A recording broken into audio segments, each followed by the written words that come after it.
গ্রীষ্মকালের গরমের রাত। গ্রামের চারদিকে ঘুটঘুটে অন্ধকার, কারণ এই ধান পাকানো গরমের মধ্যেও গ্রামে বিদ্যুৎ নেই। রাত আনুমানিক 11টা। কোলাহলশূন্য রাতে ফাঁকা নির্জন একটা মাঠের পাশেই সদ্য পাকা ধানগুলো হালকা বাতাসে মাথা তুলে নাচছে। এরই মধ্যে গ্রামের দুই তরুণ, রুদ্র আর জয়ন্ত মশারি, টাঙিয়ে রাত কাটানোর প্রস্তুতি নিচ্ছে। এই ধান পাকা গরমের মধ্যে সামান্য বাতাসের আশায় তাদের এই পরিকল্পনা। ছেলে দুটোর বয়স 20 পার করলেও মাথায় 20টা বুদ্ধি আছে কিনা সন্দেহ। এত জায়গা থাকতে এই শেষে কিনা তোকে এই জায়গাটাই বেছে নিতে হলো? পুরো মাঠটা দেখলেই গা ছমছম করবে। বাড়ির ভেতর তো দম বন্ধ হয়ে আসছিল, এখানে অন্তত বাতাস আছে। দেখলে মনটা কেমন শান্তিতে ভরে উঠছে। আজকে রাতটা স্মৃতি হয়ে থাকবে, বুঝলি? যখন বুড়ো হয়ে যাবি তখন নাতিপুতিদের গল্প শোনাতে পারবি। তুই গল্প শোনার কথা বলছিস? এখানে যে অবস্থা, তাতে আমার মনে হচ্ছে নিজেরাই গল্প হয়ে যাব। চারিদিকে তাকিয়ে দেখ, কোনো মানুষজন নেই। বোকার মতো কথা বলিস না তো রুদ্র। মানুষজন নেই বলেই এখানে এসেছি। দুজন গল্প করব আর বেড়ি টানবো।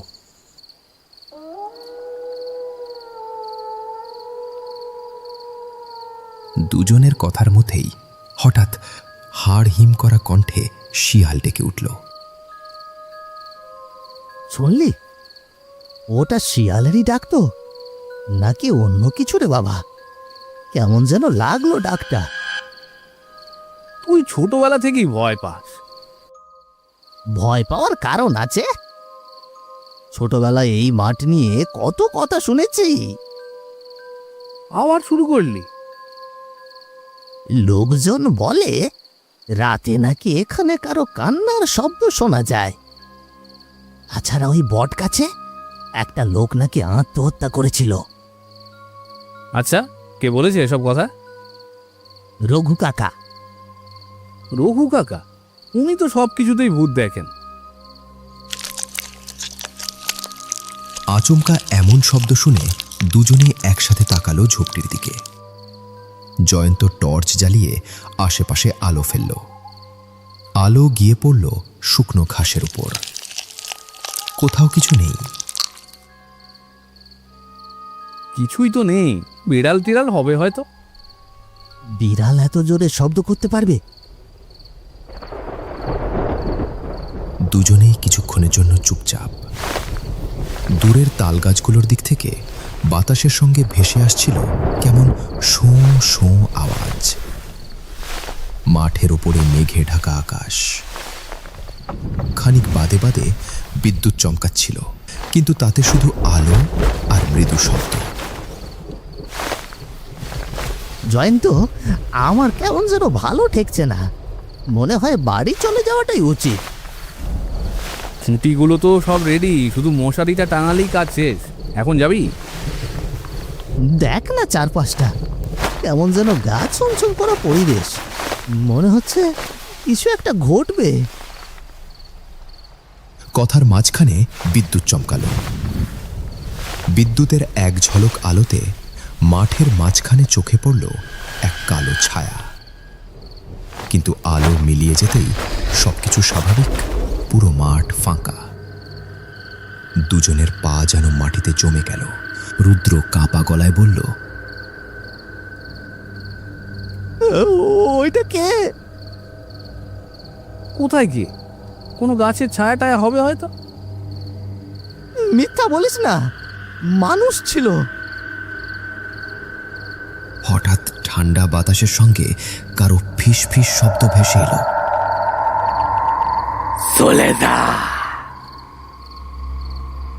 দুজনের শরীর কেঁপে উঠল। না না রুদ্র, চল চল বাড়ি যাই। চল, তাড়াতাড়ি চল। আমি তো আগেই বলেছিলাম। ওরে বাবা রে! বড় বড় ফোঁটায় বৃষ্টি পড়তে শুরু করলো। দেখতে দেখতে মুষলধারে বৃষ্টি শুরু হলো।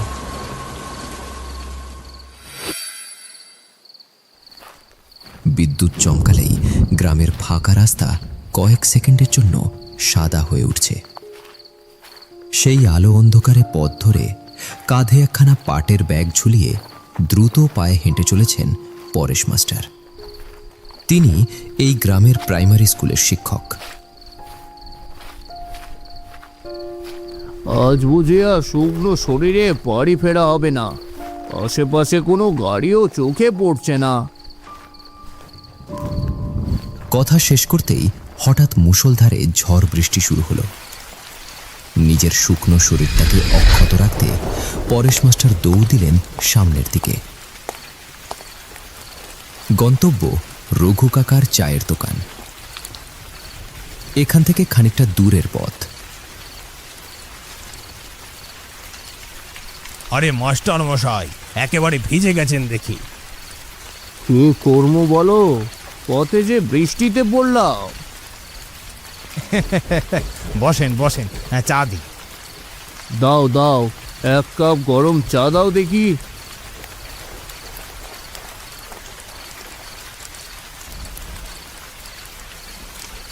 পরেশ মাস্টার দোকানের পাশের বাঁশের বেঞ্চে বসতেই টিনের চালে বৃষ্টির শব্দ আরো জোরে বাজতে লাগলো।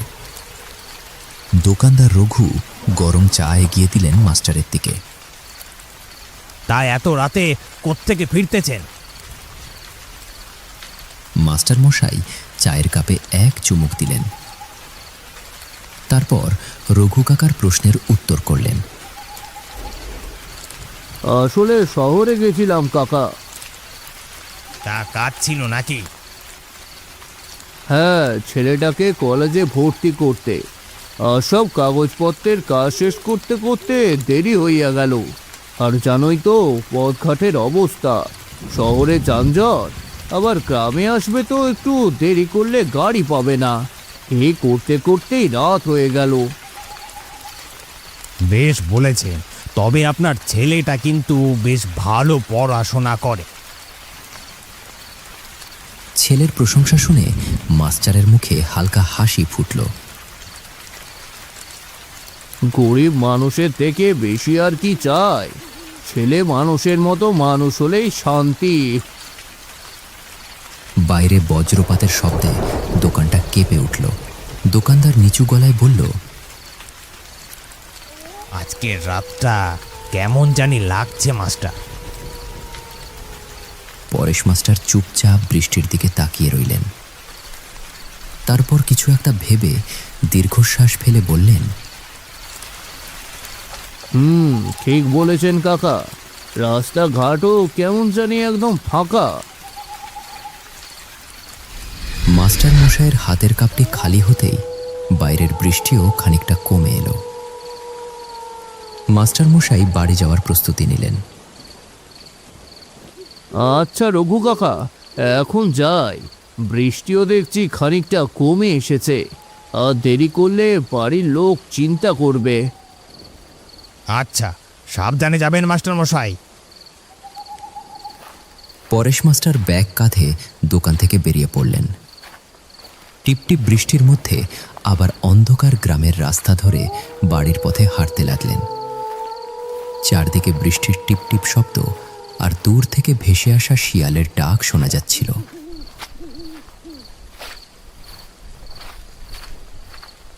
হাঁটতে হাঁটতে পরেশ মাস্টার হঠাৎ একটি ফাঁকা মাঠের সামনে এসে দাঁড়িয়ে পড়লেন। ভ্রু কুঁচকে চোখ দুটো ছোট করে অনেক মনোযোগ দিয়ে কিছু একটা দেখছিলেন। এমন অসময়ে এখানে কে? দূর থেকে ছেলে দুটোকে চিনতে না পেরে তিনি আরও একটু সামনে এগিয়ে যেতেই পরিচিত দুটি মুখ দেখতে পেলেন। দুজনেই মাস্টার মশাইয়ের পুরনো ছাত্র রুদ্র আর জয়ন্ত। দুজনে ফাঁকা মাঠে মশারির মধ্যে শুয়ে গল্প করছিল আর হাসছিল।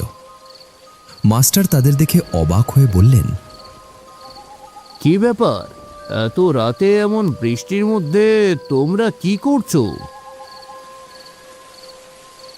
হঠাৎ তাদের পুরনো স্কুল শিক্ষককে এমন অপ্রত্যাশিতভাবে দেখে দুজনেই তড়িঘড়ি করে বিছানা ছেড়ে বেরিয়ে মাস্টারের সামনে এসে দাঁড়ালো।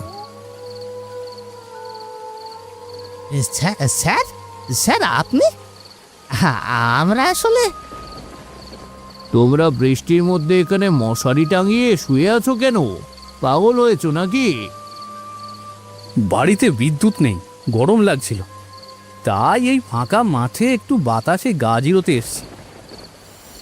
তা ঠিক আছে, তবে এখন তো বৃষ্টি পড়ছে, রাতে ওই ফাঁকা মাঠে থাকা ভালো না। যাও যাও, বাড়ি যাও। স্যার একটু বসেন না আমাদের সাথে। মাস্টার অসম্মতি জানিয়ে মাথা নাড়লেন। না না, আমি বাড়ি যাব, দেরি হয়ে গেছে। স্যার থাকতে বলছি থাকুন, নয়তো ভালো হবে না কিন্তু। জয়ন্ত, মাস্টার মশাইকে ছেড়ে দে। না রুদ্র, ওনাকে আজ থাকতেই হবে, আমার কথা শুনতেই হবে। এবার মাস্টার মশাই রেগে গেলেন। বললাম না আমি বাড়ি যাব, তাছাড়া আমি তোমাদের মতো এখন এতটা পাগল হয়নি। মাঠের পাশেই জোরে বজ্রপাত হলো কোথাও। আতঙ্কে গাছে থাকা কাকগুলো কাক কা করতে করতে সবার পাশ দিয়ে উড়ে গেল। তখনই জয়ন্তের মুখের ভাব বদলে গেল।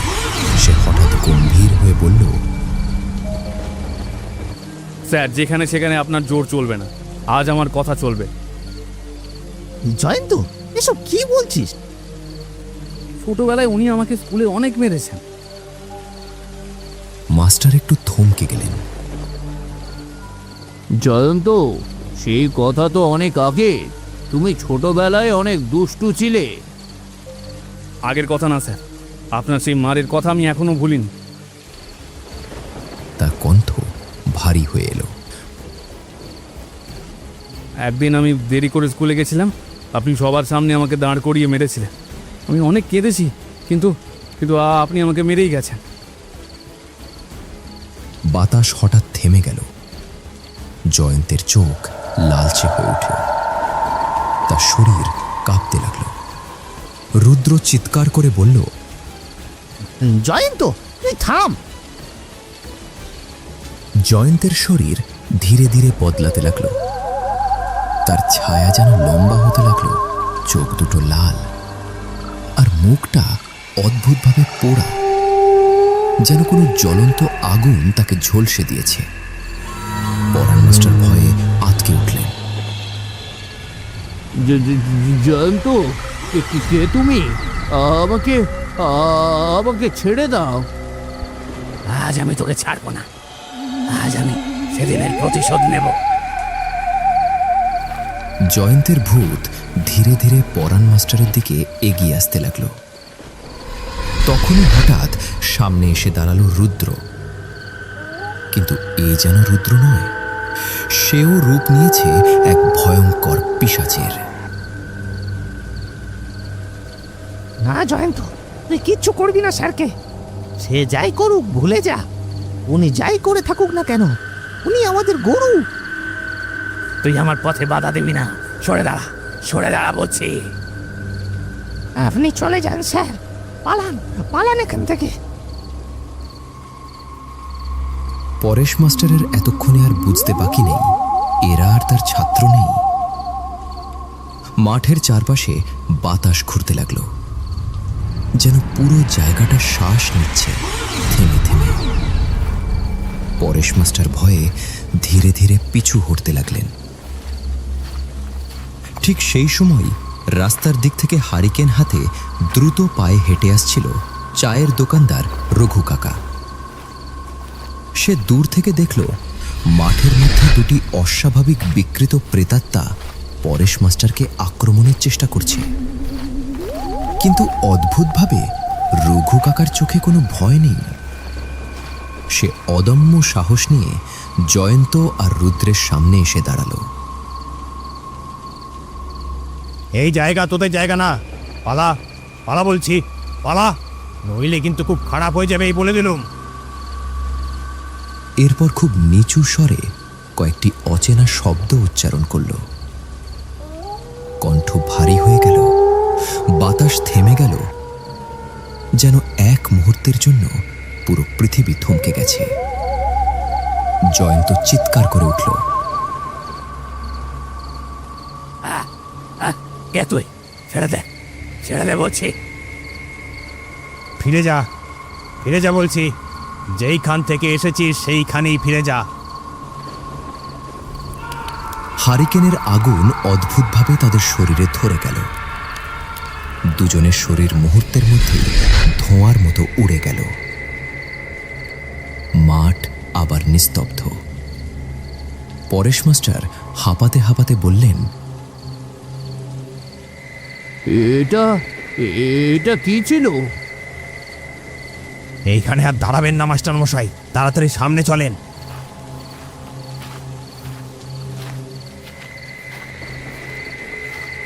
রাতে প্রায় সময়ই আমাকে এ পথ দিয়ে বাড়ি ফিরতে হয়, তাই টুকটাক এসব শিক্ষা শিখে রেখেছিলাম, তা আজ কাজে এলো। দুজনই দ্রুত হাঁটছিলেন বাড়ি ফেরার জন্য। পরেশ মাস্টারের ভেতরের ভয় তখনও পুরোপুরি কাটেনি, কিন্তু ঠিক এই মুহূর্তেই আবার আঁতকে উঠলেন সামনের এক দৃশ্য দেখে। কি কি হয়েছে ওখানে? চলুন তো সামনে গিয়ে দেখি। দুজনে এগিয়ে গিয়ে ভিড় ঠেলে সামনে যেতেই মাস্টারের চোখ স্থির হয়ে গেল। মাটিতে পড়ে আছে দুটি দেহ, আধা পোড়া, কাদা আর বৃষ্টির পানিতে ভেজা। এই দেহ দুটো আর অন্য কারো নয়, একটা রুদ্রের আর অন্যটি জয়ন্তের। মাস্টারের মুখ শুকিয়ে গেল। এ কি? এটা কিভাবে হলো? গ্রামের একজন কাঁপা গলায় উত্তর দিল, মাস্টার মশাই, এদের ওপর বাজ পড়ছিল। দুজনে গরমের মধ্যে মাঠে এসেছিল বাতাসের মধ্যে ঘুমাবে বলে, কিন্তু কিন্তু হঠাৎ বাজ পড়ে আকাশ ফেটে আগুনের গোলা পড়ল তাদের উপরে, আর আর তারপরেই সব শেষ।